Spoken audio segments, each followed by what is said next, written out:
What's up mga kapadyak? Gusto nyo bang magkaroon ng road bike na magaan pero hindi mabigat sa bulsa? Tapos whole bike na? Eto na yon, Book 1 2.0. Sa video na to, unbox natin, buuin natin, itayo natin para ma-bike check natin and ma-test ride din natin. Etong Book bike is medyo matagal na rito sa market natin. Sa industry, medyo matagal na din sila. Ang special sa mga nilalabas ni Book bike na mga road bike is magagaan talaga. Si Cycle Express yung nagkikare nitong Book na mga bikes. May mga na-feature na tayo before na mga model din ni Book. Pero ito kasi, special to. Pwede kasi natin to sakyan. Pwede natin i-test ride. Kaya excited din ako dito. Kung gusto nyo mag-avail nito, message lang kayo sa FB page ng Cycle Express. Ilalagay ko dyan sa baba yung link ng Facebook page nila. Doon kayo mag-message. Or pwede rin sa akin. Pwede ko rin kayong i-assist kung interested kayo na mag-avail ng ganitong bike. Buksan na natin. Pag nga pala bumili kayo ng mga Book na mga bike, ito whole bike na nga pala to, pero tignan nyo. Kayang-kaya kong buhatin yung buong box. Kahit na medyo yung box is mas mabigat pa ata doon sa pinakang actual na buong bike na nandito. Yes, buong bike na po yun nandito sa loob ng box niya. Nakabox pa ng ganito, safe na safe. Pwedeng i-ship ni Cycle Express kahit nasan man kayo. Pwede rin nilang ipalalamove, ganyan. Or pwede nyo rin silang puntahan. Base sila sa Green Hills, San Juan, around that area. Pwede nyo silang i-meet doon kung gusto nyo mag-avail or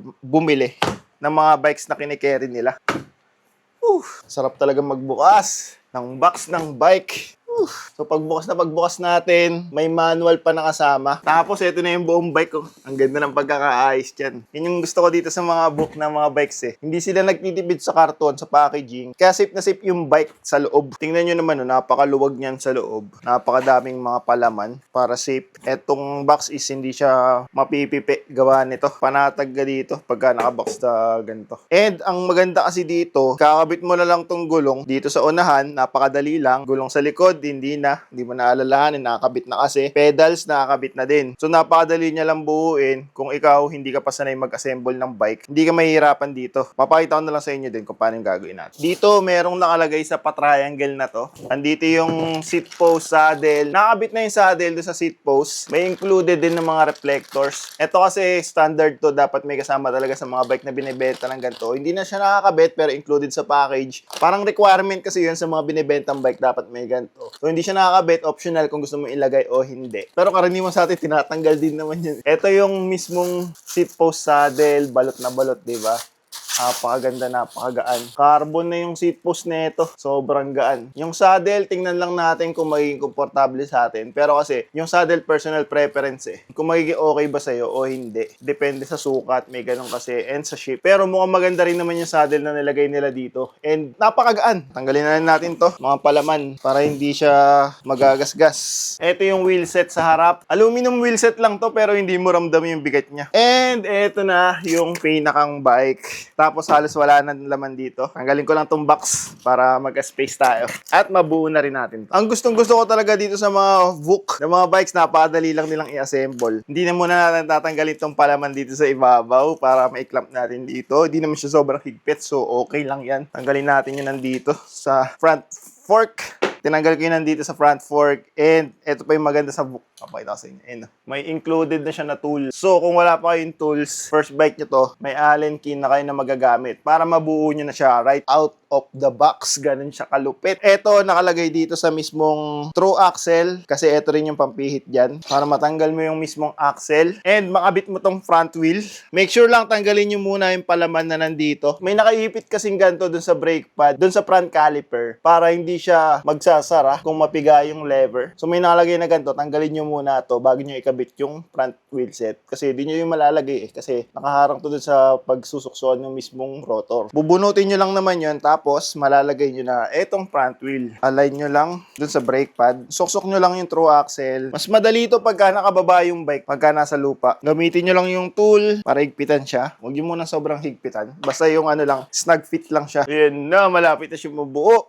Tapos dito para sa kanyang seat post saddle, etong same tool na rin na to yung gagamitin nyo para ma-adjust nyo yung sa seat clamp nya. Same size naman siya, luwagan nyo lang. Tapos pwede nyo na malagay yung seat post. Hindi ko pa alam kung gaano yung taas na isa-set natin dito, pero estimate lang muna natin. Then, sige pa nyo gamit tong tool na to. 7 Newton meters yung ano dito, tightening na torque. Tansyahin lang muna natin, huwag natin i-over torque. Yan, ganun lang. Ganun lang mag-tighten dito para hindi siya masosobrahan. Finger tight lang. Tapos saan lang natin ito torque wrench. Kasi, importante din na mato-torque wrench nyo dito sa mismong seat clamp. Since etong seat post niya is carbon nga. Kasi yan na. Tanggalin na lang natin yung mga nakalagay sa kanya para mas ma-appreciate natin yung itsura niya.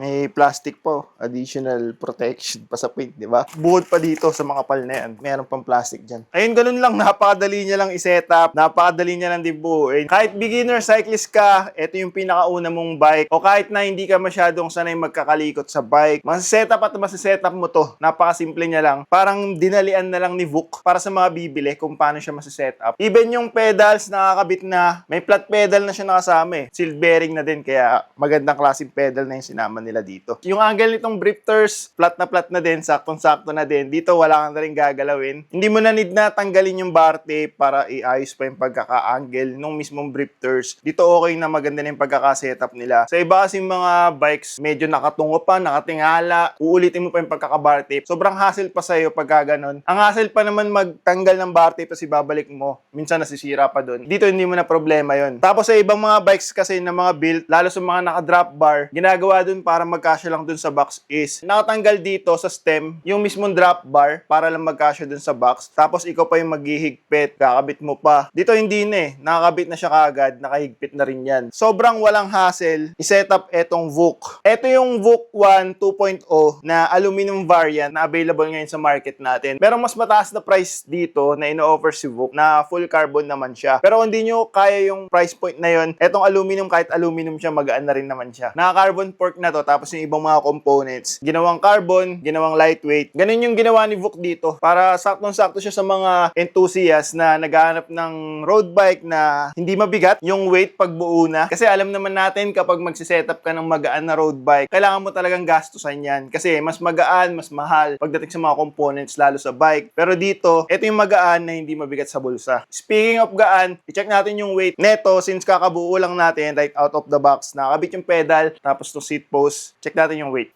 Etong nasa atin, ito yung size medium. Ang nakuha nating weight niya ay 8.4. Grabe ang gan. 8.4 kilos lang to. Etong whole bike na to. Naka-flat pedal pa siya na aluminum sealed bearing. So ito, mas gagaan pa. Magpalit ka lang ng ibang pedal. Kung pang road bike specific, mas gagaan pa yon. Eventually naman kasi kung nagro-road bike ka, tas medyo nagseryoso ka sa pagro-road bike, magki-clipless ka na rin naman na pedal. So papunta rin naman dun yung magiging upgrade path mo dito. So quick bike check lang muna natin itong Vuk 1 V2. Bali V2 na to kasi second generation na to. Merong una pa tong version na in-improve nila dito sa 2.0. Yung frame nito is aluminum yung material pero sobrang gaan. Tapos yung fork niya, carbon na. Full carbon, T700. Naka true axle na syempre, front and rear. So modern na. Yun naman yung standard para sa mga modern disc. Flat mount disc brakes, yung brake mounting. Kung mapapansin nyo dito sa front end niya, super linis niya. Walang cable na naka-expose. Walang butas dun sa mismong frame kung saan papasok dapat yung cable. Kaya clean look, mas aerodynamic. Ang ganda yung tingnan. Yung transition from the head tube papunta doon sa fork is napaka-seamless din. Isa pa nagustuhan ko dito sa Vuk kasi yung design ng frame nila, yung mga decals sobrang linis lang, sobrang minimal lang. Vuk logo lang na malaki dito sa down tube na stylistic din yung dating. May mga Vuk brand name lang, tapos konting splashes ng ibang kulay, ng gray and black dito sa white. So napakalinis niya. Ito palang frame na to is size medium. So tinignan ko yung geometry chart niya. Pa-flash ko na lang dyan. Tingin ko medium yung sakto sa akin. Andiyan naman makikita nyo din naman yung size chart nila. So piliin nyo na lang kung ano yung frame size na swak para sa height nyo. Ang maganda naman yung fit sa akin, tinesting ko tong i-ride. Tama lang yung medium para sa akin. Dito sa size medium na frame, meron siyang dalawang barrel cage mount na pwede mong pagkabitan. Ito nga palang Vuk kasi, naka 1x lang siya. Wala siyang provision para makabitan ng FT. So wala nang mounting para doon. Pero explain ko sa inyo mamaya kung bakit okay lang siya na 1x. Pag pinag-usapan na natin yung drivetrain niya. Drop yung seat stay, so modern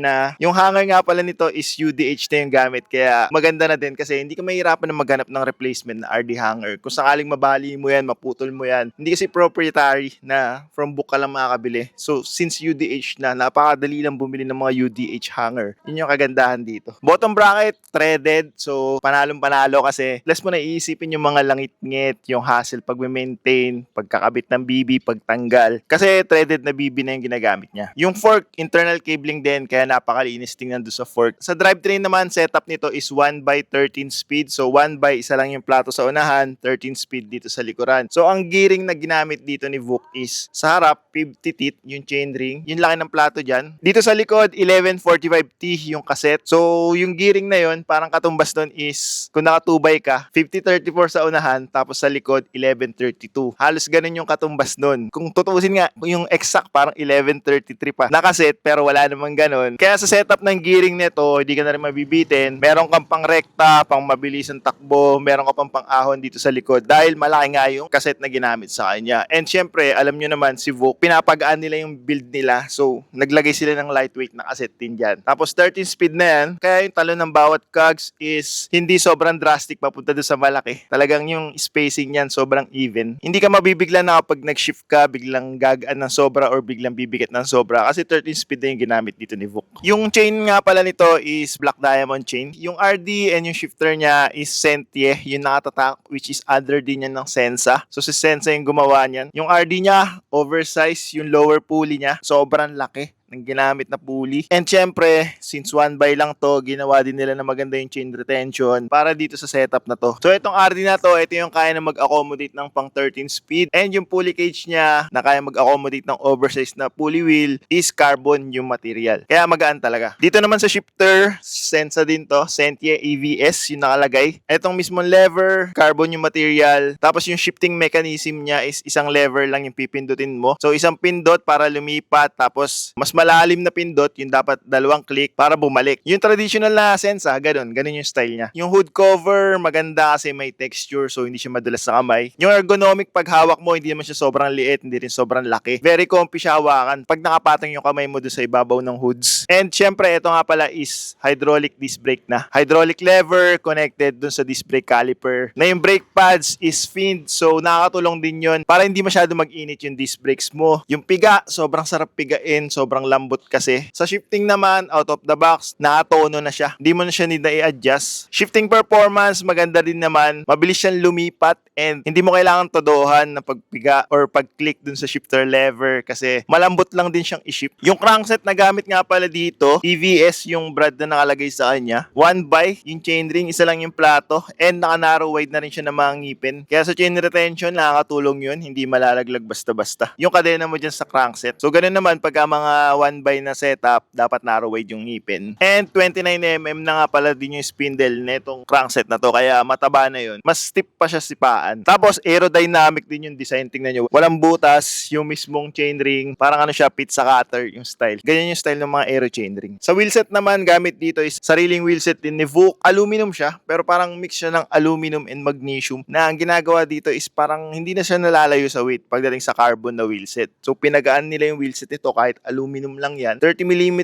yung tangkad ng rims, saktong-sakto lang para sa forma nitong gantong style na bike. Straight pull yung mga spokes, mas konti lang din, so mas magaan pa. And maingay din yung wheelset nito. Kaya kung gusto niyo yung mga maiingay na wheelset, stock wheelset nito, pwede na. Sealed bearing na yung mga hubs nito. Tapos Bepos yung brand ng tire na ginamit. Magaan din yun. Yung tubes na ginamit, lightweight tubes din. So talagang nilalagay dito ni VOOC is magagaan na components. 700/28C yung lapad ng stock tires na nakalagay. So matulin naman, makapit din. Sa cockpit naman, yung seat clamp na ginamit, hindi siya quick release, paalin siya. Syempre, pag gumagamit ng carbon seat post, mas advisable na paalin dito para magagamitan mo talaga ng tamang torque pag sisikip. Seat post na ito is carbon na, kaya mas magaan. Tapos additional compliance din. Saddle, ganun din. Yung railing niya, carbon na. Kaya itong saddle niya na nakalagay dito sobrang gaan. Tapos may butas sa gitna. May center relief channel dyan na naka-add ng comfort pag matagal ka sumasakay sa bike. Maganda din naman yung ginamit na saddle dito as stock. Sa akin,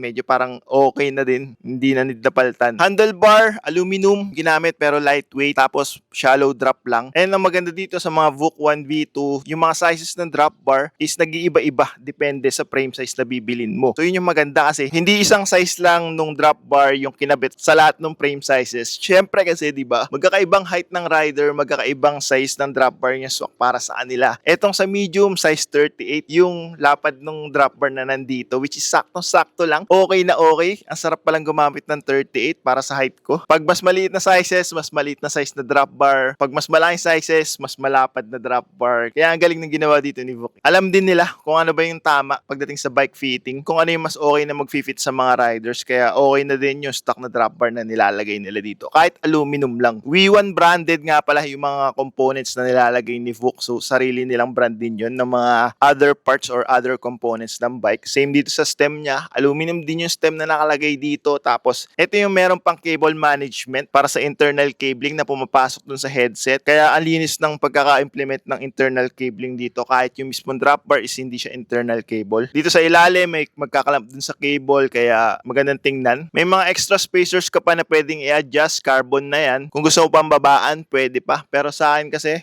tingin ko etong fit neto sakto-sakto na. Sinubukan ko na i-match doon sa bike na ginagamit ko. Yung fit netong bike na to and halos na pareho ko naman sa taas ng seat post, sa saddle up. Etong front end hindi ko na need na baguhin. Okay na sa akin. Tapos kinabitan ko na lang ng pedals ko. Pedals ko lang kasi is pang MTB. So yun lang yung nakakabit yan. Pero mas gagaan pa yan kung pang road na yung gagamitin ko. Pero yan muna sa ngayon. Yung bar tape nga pala na nakalagay dito is maganda na din. Hindi mo na need paltan. Magandang quality din. Hindi siya yung mga ordinary bar tapes lang. So maganda yung kapit niya and maganda yung cushion. Tapos maganda rin yung pagkakarap sa kanya. Very professional yung pagkakarap ng bar tapes. And saktong-sakto na rin yung placement ng hoods. Naka-level na siya. Hindi mo na need na i-undo yung bar tape para i-adjust pa. Okay na okay na. May nakalimutan pala akong sabihin. Etong Vuk 1 V2 nga pala is UCI certified yung frame set niya. So kung gusto mo siyang isali sa mga UCI sanctioned races, pwede. Pero kung hindi naman, parang ano mo rin yun assurance na good quality yung frame kasi may pinagdaanan pa mga testing yan, qualification na dapat ipasa para maging UCI certified siya. So mas panatag tayo sa quality niya. Yung lapad ng handlebar, saktong-sakto talaga. 38 lang kasi. So maganda yung bike fit niya kaagad out of the box. So maganda dito kasi proportional yung lapad ng bars para doon sa frame size. And yung seat post nga din niya, kapag yung pinakamalaking frame size yung ginamit mo, mas mahaba din yung seat post niya nakasama. Stock seat post nito is 300mm yung haba. Di ka naman nagamit lahat. Nakalubog pa nga yun sa akin. Tingnan nyo. Yan, mababa lang kasi ako mag-seat post. So marami pang nakalubog dyan na seat post. 300 na haba, saktong-sakto na yan. Tapos ang sarap niyang pedalin. So alam nyo naman, hindi naman talaga ako roadie. Hindi talaga ako nagro-road bike, di ba? Hindi ako fan ng road bike kasi yung ride feel, ride quality, hindi ko trip Pero enjoy din pala pag gagamit ng road bike. Tamang tire pressure lang. Hindi mo need na sobrang tigasan. 70 to 70 PSI nilagay ko sa akin. Which is okay na okay din naman. Tsaka piliin mo lang kung saan ka magra-ride. Hanap ka ng mga ganito. Yung maganda yung kalsada. Doon ka mag-bike. Iwas ka na sa mga lubak. Kasi nung ginamit ko to, talagang namimili na ako ng gugulungan ko Hindi na pwedeng bara-bara kung saan ka gugulong. Hindi kagaya kung naka-MTB ka o naka-gravel bike kahit saan. Pagka naka-road bike ka, mas attentive ka sa daan. Mas pipiliin mo. Minsan kasi may mga siwang-siwang sa daan, di ba? Na pwedeng lumusot yung gulong. Isa din sa iniiwasan natin. Pero pinaka-paborito kong bagay dito sa road bike, 20 to 25, normal na takbo mo na lang yun. Sobrang relax na padyakan. Hindi mo need na sobrang mag-effort. Ganun nakabilis yung takbo mo kaagad. Pag in-effortan mo pa, 25 to 30 ka, sobrang tuli ng takbo. Basta halos patag lang, tsaka maganda yung kalsada. And syempre, factor din yung suot mo. Kung naka-tight fitted ka, mas mabilis ka lalo. Pero grabe, may enjoy mo talaga. Kung nanggaling ka sa MTB o kahit nga sa gravel bike iba talaga yung tuli ng takbo pagka road bike yung gamit mo. Magaan lang siya pedalin, magaan lang dalhin, tsaka matulin. Kung nagbabala kayo na bumili ng road bike, baka makonsider nyo itong Vuk 1 V2. Ito yung road bike na magaan na, out of the box, pero hindi siya mabigat sa bulsa. Pwede nyo i-follow yung page nila sa Facebook, lalagay ko dyan sa baba for more updates sa mga ilalabas nila ng mga bike models. And kung gusto nyo mag-order, pwede kayo mag-message kay Cycle Express. Lalagay ko yung link ng FB page nila dyan, inquire lang kayo sa kanila. Or pwede rin kayo magpatulong sa akin kung gusto niyo i-assist ko kayo pag-order ng mga Vuk bikes. So that's it for this video. Ride safe mga kapadyak.